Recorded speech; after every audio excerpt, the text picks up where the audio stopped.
This is the brief on when mindfulness stops being a universal mental health signal. Mindfulness reduces stress, but only if your system still processes recovery as contemplation, not measurable output. Looking at recent SDTEST poll data, drawing from 1,157 responses across 81 countries and 21 languages, we're seeing the value of mindfulness in wellness frameworks completely fracturing. And this is absolutely crucial for how we track modern burnout. First, let's talk about the data driving this shift. There's a negative correlation between practicing mindfulness and the orange stage in spiral dynamics, which is that highly achievement-focused mindset. As people lean into this achievement logic, they swap out contemplative stillness for measurable, systematic action. Think of mindfulness like a passive software background process.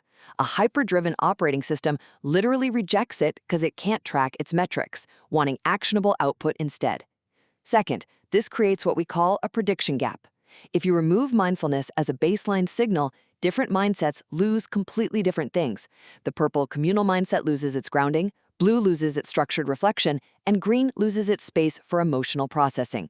So you really gotta ask, when leaders misread stillness as inactivity and replace it with task-based coping, are we actually intensifying recovery or just making burnout completely invisible? Finally, let's look at the operational consequence. Without mindfulness as a universal signal, wellness initiatives misfire, and mental health coordination fractures into separate value silos. We really can't just assume measurable recovery strategies will naturally take over.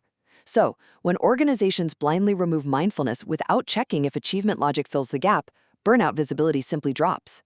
When contemplative signals lose their shared meaning, self-care quietly turns into untracked depletion.